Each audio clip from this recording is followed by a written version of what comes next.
Hi, and thanks for tuning in to Jules Unveiled with Dr. Judith Fletcher. Our guest today is Miss Heather Hundhausen with Beautifully Authentic. Welcome, Heather. Hi, thanks for having me.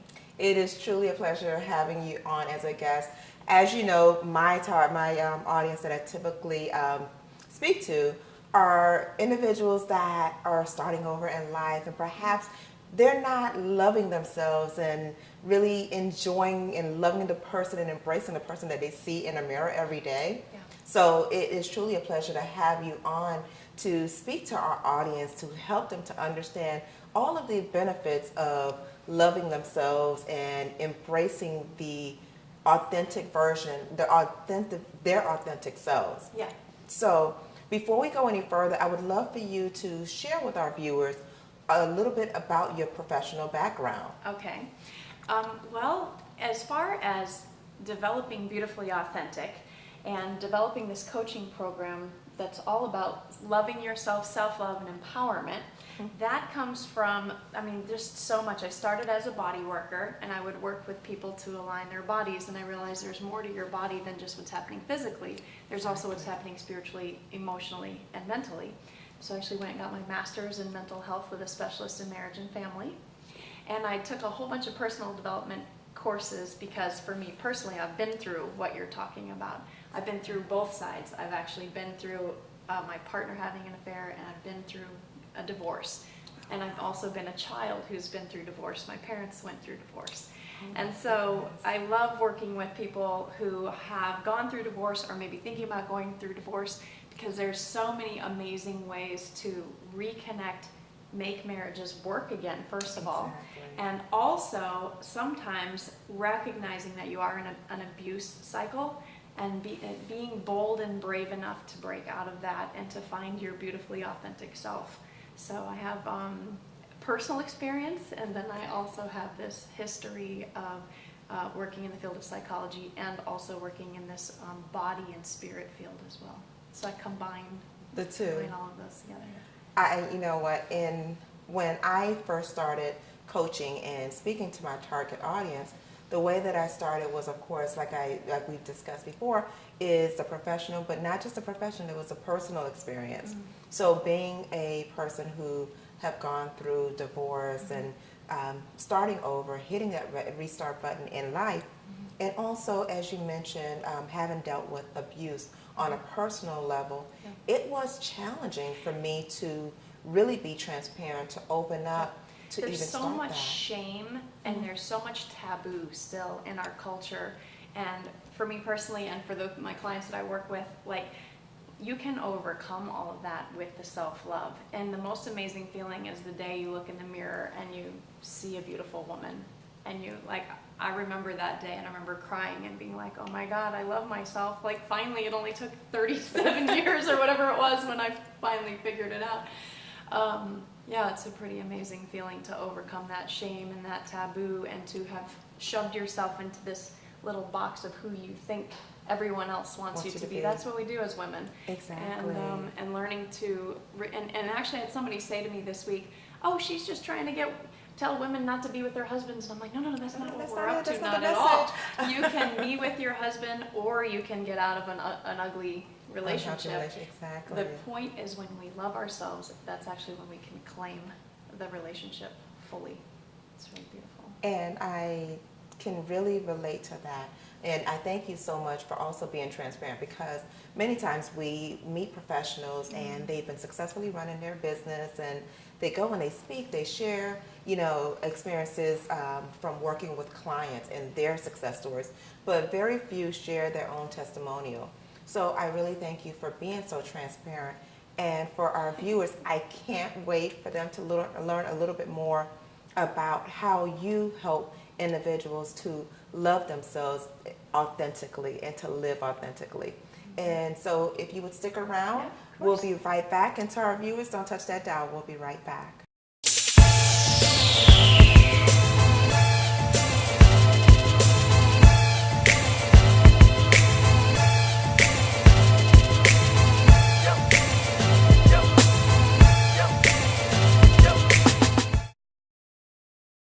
Welcome back to Jewels Unveiled with Dr. Judith Fletcher. Our guest today is Miss Heather Hundhausen with Beautifully Authentic. Welcome back, Heather. Thank you. Thanks for having me. I really enjoy this conversation. We've spoken on a number of occasions, and I hold self-love really near and dear to my heart. It really pains me when I meet women who have had to hit the restart button in their lives and they're walking past their mirrors. Many of them cannot even remember the last time they've taken time to fix themselves up, look in a mirror, and just spend that extra time. It's more of in passing, just to make sure their clothes is straight or something along that line, but not really taking time to really admire their genuine selves, their beauty, and really embracing who they are. So with the people, with the clients that you've come in contact with, you've worked with, how do you begin to help them get to that place where, one, they understand what is self-love, and two, to begin incorporating that into their everyday lives? Okay. Well, most of my clients come in with some kind of pain to begin with, whether it's physical pain or emotional pain or mental pain or pain in a relationship or something like that. And so what we're doing is we're looking under the pain. And a lot of times what happens in our culture when we have pain is we're numbing out. No, exactly. Right? We're like taking who we really are, sticking it over here, and putting this face on. Or, Yes.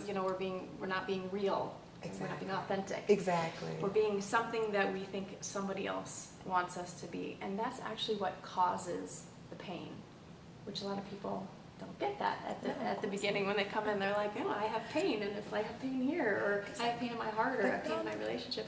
Okay, well, really what it's coming down to is, well, what are the beliefs underneath that? And so what your experiences have been. So a lot of times what I'll do is I'll take clients back to their childhood or the way that they were raised. Okay. So we're looking at things like parenting, we're looking at experiences, and that's where the hypnosis stuff comes in. And some people get freaked out about that word, hypnosis. I wonder why. Yeah, I think they think it's like Wile E. Coyote that's like, oh yeah, jump off a cliff. You mean that's not what it No, is? No, it's not like that at all. No, it's wonderful. It's actually, when you dream and your subconscious mind is awake when you're dreaming and you can like create absolutely anything. exactly. We tap into that. And so your mind has all these stored experiences from your childhood. So let's say, for instance, I'm your mom and you didn't get a cookie when you were little. Okay. And maybe you think, she's really mean, she's terrible. And I say, you can't have a cookie, go to your room. And you go to your room and you're in there going, women are mean, I never get what I want, nobody loves me, mom is evil. Right, and we make up these beliefs from this one experience. And it seriously could be as simple as not getting a cookie. Sometimes they're much more traumatic, but it could be that simple. And so what we're doing is we're going back and we're reprogramming that. And so instead of that experience of mom being mean, instead mom's like, listen, sugar's not good for you, and I love you, and you're reprogramming the experience. So the experience creates the belief, and then from the belief come our thoughts about who we are, and then our thoughts create our actions for how we are in the world. So if you notice that you're sabotaging yourself a lot, then that's not coming from self-love. That's not coming from learning from this environment where there was somebody going, I love you and I care about you, and explaining that to you. It was this sort of harsh and what may seem punishing to a child. As a parent, right, we know it's a little bit different. Exactly. But we're programming our children all the time. And we've been programmed when we were children. And so you can look at your results in your life today, and you can say, well, I'm having really great results in my relationship, or I'm not. I'm having pain. And if there's pain, there's probably a lack of self-love. Surprisingly enough, you can look at your results in your business. And if you're having the success that you want, there's probably some self-love. And if there's not, there's probably a lack of self-love. Because instead there's stories in there about I'm worthless, or I'm not valuable, or I don't deserve this, or I'm not important enough for this, or my message isn't good, and that all comes back to self-love and feeling like we're worthy and valuable. And you know what, that's something that unfortunately so many people go without, and I love the way you talked about how people tend to mask that pain, and they're out in the world and they have on this facade, and that's part of one of the topics that I cover when I speak to different women's group, Yeah. it's about removing that mask, unveiling that mask. Yes. Because Yeah. one of the things that we tend to do, and I was guilty of it, Mm-hmm. is whether we put on the makeup, because don't think that just because you decided to apply your makeup today that you love yourself. Some of us are so good at masking the pain. So we would go and we would have our, fix our hair up and we'll fix our makeup only for people to believe that we're happy, only for people to believe that we love ourselves. And the sad reality is we're hoping that someone will stop and hug us. We're hoping that someone will recognize us.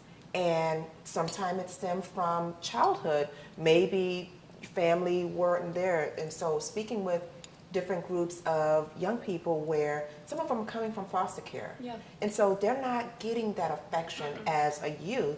So it goes on into adulthood. And sometimes you even have generations of people who just don't know what to do. I come from a German family. Oh, wow. And they're very, and actually it's great because one of my coaches right now, she's German, and she's like from Germany, German. And she's amazing because she's like, oh, well, the saying is this, and in our language we do it like this.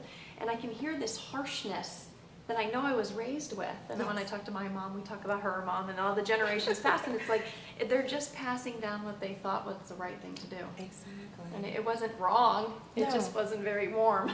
Exactly. So- And you're right, it's based on previous experience. Yeah. Your parents were this way, and it's not to say, okay, our parents were broken. It's just, this is what we know and this is what we carry on. And now we get to evolve and do it in a different way. That's actually really effective, and the research points to the more self-love, the more touching, and then the more successful your children are going to be. It's pretty wild. And I have to agree with that, because I can see the difference. When I started working with the young ladies, as I mentioned, in the foster care system, when I would come and I would really talk to them about loving themselves, and we always take time to compliment one another and praise them for different achievements, whether it's at school, at home, anything that they've accomplished. And I noticed a difference. Their faces light up. So We just want to be seen. Exactly. All of us. And to see yourself is extremely valuable. It is. And so if you're out there and you're feeling a certain type of way, perhaps you're not getting in a mirror, you're not making yourself up, and you're wondering, where do I go? How do I begin to make changes? Because I want to live authentic. I want to love myself. Or maybe you're wearing a facade. I encourage you to reach out. And so for Heather, that person is probably sitting there. How can they get more information about loving themselves? Well, there's two websites they could go to, either beautifulyauthentic.com or imetheatherh.com, because my last name is impossible to spell. So I made that easy for people so they can find me there. Okay, and I have to honestly say, with all that Heather has talked about, I'm really hoping that you will take time out to look into more information about loving yourself authentic.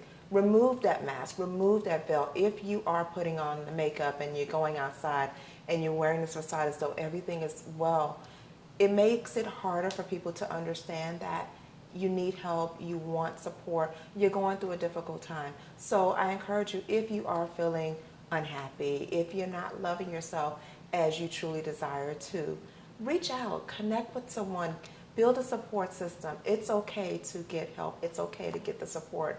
So we need to take a quick break. Heather will be here with us. And to our viewers, don't touch that dial. We'll be right back with more information on how to live equipped, empowered, and inspired.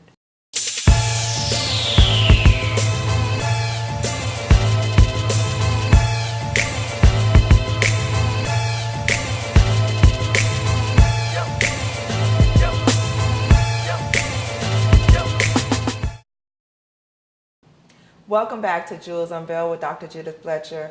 We have Miss Heather Hundhausen with Beautifully Authentic. Welcome back, Heather. Thank you. Thank you so much for being transparent, sharing your experience of the steps that, going through the process where you needed to discover self-love and really identifying where the lack came from and how, what needed to take place, what changes needed to take place. And like I've shared with you, I have gone through that journey myself, and it pains me when I meet other women that are suffering silently. Mm-hmm. And I realized, you know what? We typically would focus on just women that are secretly hurting, that's not spending time loving themselves, getting to know themselves, and living beautifully authentic. Yes. So for that guy, for the woman who may be having struggles in those areas, what are some steps that they can begin to take to, one, identify, but also start to make changes? Yes, this is my favorite part. So, I'm going to give 3 tips. Can I do 3 tips? Sure. Okay, so I did 12 days of loving yourself, and that's available on YouTube under the Beautifully Authentic channel. And I'm going to cover 3 of them today. So if you like these 3 and you are applying these 3 and they're really working well for you, you can do all 12 days and really have a good time figuring out how to love yourself if you're struggling with that. So I think one of the basic ones, especially you've mentioned a lot in our interview here today, is the makeup piece. I hear you talking about the makeup and looking in the mirror. Exactly. So what I really want to say is self-care is not selfish.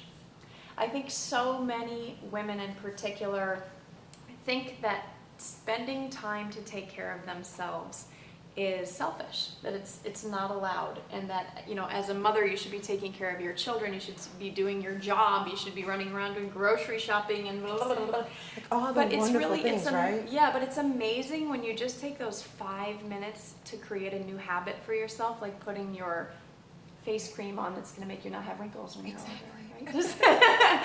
Or, I mean, flossing, or little tiny, taking 10 minutes to meditate, taking 30 minutes to exercise, taking a nap if you need a nap. Goodness, yes. So many of us are so run down and so worn out and so spread thin, and then we're trying to do for everyone else, and we don't take that time to do for ourselves. And in the long run, it actually costs us energy, it costs us money. We end up breaking down, getting sick. What's it worth to invest into that self-care today so that you don't end up getting yourself sick tomorrow? I love that. And you know what? Something that you mentioned is the fact that we don't spend enough time taking care of ourselves. And I find that most people, especially caregivers, those that are, you know, parents or single parent households, where we believe that we have to be there, we have to, you know, cook the meals, clean the house, take the kids to their after school activities, whatever the case may be. And the thought of taking a nap during the daytime, the thought of taking time out, maybe going to the spa, pampering ourselves. Going for a walk. Going for a walk. Yeah. Just spending time alone. Sometimes we feel we're being selfish. Yeah. Now, how do we get over that feeling? Because I don't think that it's being selfish. It's not that you're abandoning your family, but as you mentioned, it is really important to take time out for yourself. And you know, I don't know how to tell you how to learn that that's okay, except to just do it. It's, you know what it reminds me of in the airplane when the oxygen mask comes down? Oh, I love that. If I don't put my oxygen mask on me first, and if you're my daughter and I put the oxygen mask on you first, like I'm dead. You know, like that's such a great metaphor for taking care of ourselves. Exactly. If I put my own oxygen mask on first, I can show up fully present for you, and I can show up in a wild and wondrous and energetic way, which I wouldn't be able to do if I was, you know, when we're tired, we're not taking care of ourselves, we show up victim-y and whiny and like, oh, poor me, woe is me, and then people want to take care of you, but you don't want them to take care. It's not healthy. That's not healthy. So, you know, all I can say is it's very healthy to choose you first. Actually, with my kids, I don't do timeout in the traditional sense. Okay. What I do instead is I say it's time for a calming down period. I like that. You're out of control. Go take a calming down. Sometimes I'm out of control and I got to take a calming down moment, right? Mm-hmm. And so my kids and I, we've learned together that sometimes mommy taking a 10-minute meditation or a 30-minute bath means the whole household is going to have peace. Exactly. And so when you try it for yourself and you put yourself first, you're just going to realize what the benefits are. Just try it just for a day. Just try it for a day. Exactly. See what the benefits you'll see for yourself. It's amazing. And you know, I laugh because I've been on different social media, different Facebook groups and different social media pages where I see different posts that women are putting out there saying, okay, I just locked myself in a bathroom because I needed a moment. Right, and their little fingers are exactly under the door. It's like mommy, the mommy. world stops because mommy's not available. Yes. And understanding that it's okay, even if you need to lock yourself in a bathroom for a few minutes. When they're young, it's hard. It's really, really hard because it's worth paying a babysitter $10 to get an hour of reprise. Exactly, and it's not that it's necessary to do every single day, but you're right. Yeah. Take that time out. Yeah. If it's, getting a babysitter, get a babysitter. If it is, setting aside that time, that's another thing that I realized that when my youngest was a baby, the minute he went down for his nap, I used that time which it was so difficult. I used that time to read a book. I used to love reading. But then becoming a mom and becoming a mom again, it was just like reading, quality time. What's that me time? What is that? It disappeared for a while. So take time out to look at your schedule, look at what you're doing with your kids. And you're modeling for your children. So imagine if you were reading while he was playing, you'd be modeling. Reading is something that people do. Exactly. And that's something that eventually I've gotten to that point where we would take trips. We would go to the library. And I love the way they now have the library set up where you're able to spend time with the kids and they have their play area, but then you also have areas you can work together. So I had to find creative ways to have me time and also to tap back into things that used to make me happy, that used to bring peace and help me feel more balanced and help me to really live beautifully and authentic. I think when we have kids especially, but even just adulting, we forget to have fun and play. Exactly. And so reconnecting yourself to fun and play is another way to love yourself. Like for me, I struggled with this. I had a lot of judgment about it. And it took me a long time to figure out, what do I like to do to play? Because it's simple. For some people, play is like really loud, but for me, it's not. It's like reading a book or coloring in a coloring book or singing a song or dancing around the house. It's simple. It's going for a walk in the park. Exactly. And you know what, Heather, I thank you so much. You have been such an amazing guest, and more importantly, I love the fact that you were able to help our audience understand the importance of loving themselves, being present, being authentic. And I thank you so much for the tips that you've given a lot of our viewers on how they can begin to incorporate self-love tips and techniques into their everyday lives. You've been an amazing guest. Thanks for having me. I really appreciate it. There's so much more too on the YouTube channel, so make sure you check it out. And to our viewers, thank you so much for tuning in to Jewels Unveiled with Dr. Judith.